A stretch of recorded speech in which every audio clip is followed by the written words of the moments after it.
The wedding hall was a glittering cage of crystal chandeliers, golden drapes, and meticulously arranged orchids that perfumed the air with a sweetness so thick it almost made Alexander Grant choke. It should have been a moment of triumph, a grand celebration of wealth and alliance, the union of two powerful families sealing their names together in history.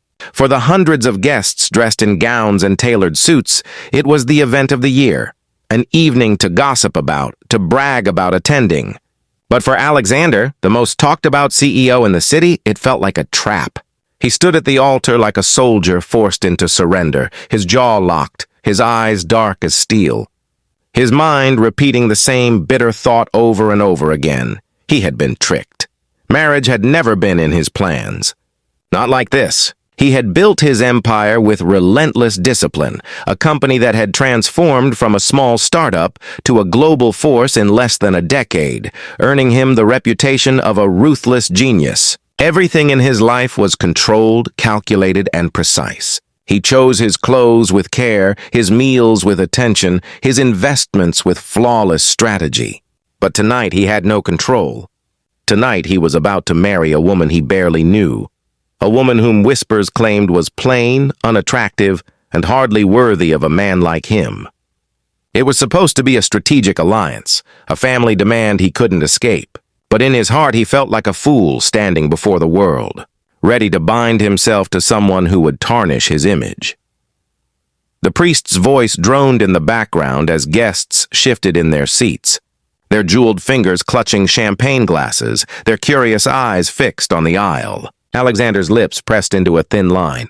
He could hear them already, the laughter, the murmurs, the snide remarks about the mighty Alexander Grant reduced to this. Some said the bride's family had exaggerated their daughter's qualities to force his agreement. Others whispered that she had begged for this marriage, desperate to tie herself to power and money, a CEO known for perfection, marrying a woman known only for her obscurity. The thought of it boiled his blood. Then the music swelled. The doors opened. The bride entered. The hall collectively inhaled, but Alexander's eyes hardened. She moved with grace, her steps measured, her back straight, but her face was hidden beneath a thick lace veil. The fabric fell heavy, concealing every feature, revealing only the faint outline of her lips and chin. He felt a sharp twist in his gut. Was she hiding what others already knew? Was the veil protecting him from the shame of facing the truth too soon?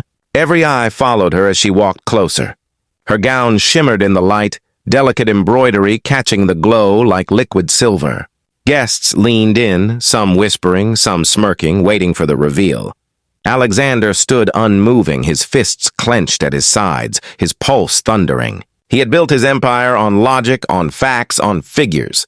But tonight he was surrounded by uncertainty, trapped in a story that felt written by someone else.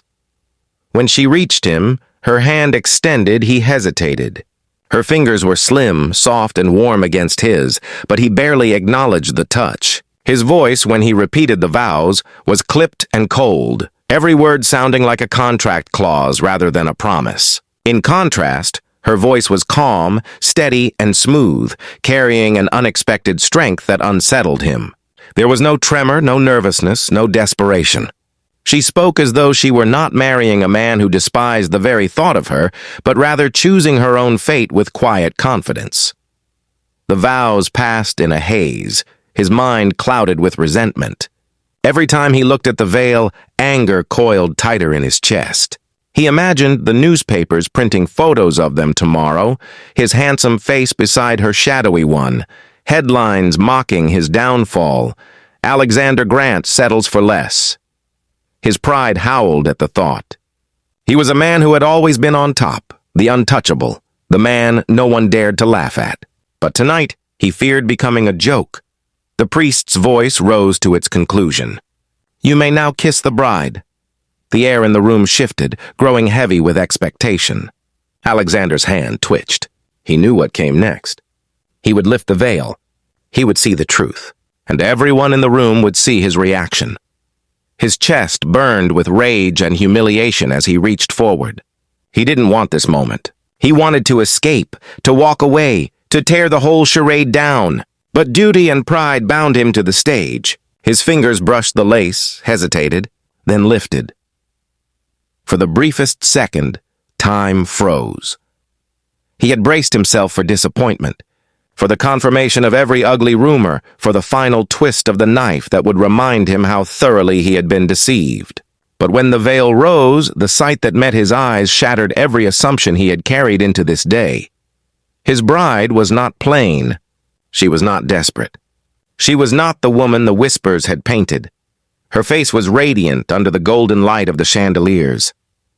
Her eyes, a luminous shade of amber, glistened with a quiet fire that struck him silent. Her lips, soft and curved, held the faintest trace of a knowing smile, one that carried both gentleness and a hint of challenge. Her skin glowed with a warmth that the veil had hidden, and her features, delicate, balanced, and breathtaking, were a vision he could not have imagined in his most honest dreams. Gasps rippled through the hall. Guests who had come ready to mock now stared with wide eyes, their whispers turning into stunned silence. "She's beautiful," someone muttered under their breath, unable to hold it back. Another voice, incredulous, added, "They said she was ordinary, look at her!" The tide of gossip shifted in a single heartbeat. Alexander's chest tightened painfully. His carefully constructed anger cracked, leaving him hollow and unprepared. For the first time in years, he was at a loss. His pride, his arrogance, his certainty that he had been tricked, it all felt like sand slipping through his fingers. He had been wrong. Completely, utterly wrong. His bride met his stunned stare with calm composure, as though she had expected this moment, as though she had been waiting for him to see what others could not. The faint smile on her lips seemed to say, "Now you know." Alexander's heart hammered in his chest. For a man who had spent his life commanding boardrooms, silencing rivals, and dictating the future of industries, he suddenly felt powerless. His entire body was tense, caught between the urge to retreat into the shell of arrogance he had always worn and the undeniable pull of the truth in front of him. The priest cleared his throat, breaking the spell. The room leaned in, waiting for the kiss. Alexander hesitated, then leaned down, his lips brushing hers with the briefest of touches. It was supposed to be an obligation, a tradition, but the moment burned through him like fire. Her lips were soft, her presence overwhelming, and the touch, short as it was, shook him to his core. When he pulled back, he realized the hall had erupted into applause. The guests no longer whispered about humiliation, but about beauty, power, and the unexpected twist of fate. Alexander, however, heard none of it. His mind was consumed by the image of her eyes, the quiet strength in her smile, the way she had stood so calmly while he drowned in doubt. The ceremony ended, and as they walked down the aisle together, her hand resting lightly on his arm, Alexander felt a conflict he could not resolve. He had come into this night believing he was the victim of a cruel trick. But now, with every step, he wondered if he was the one who had been blind. And as the doors closed behind them, sealing away the roar of the crowd, he realized with startling clarity that nothing in his life would ever be the same again.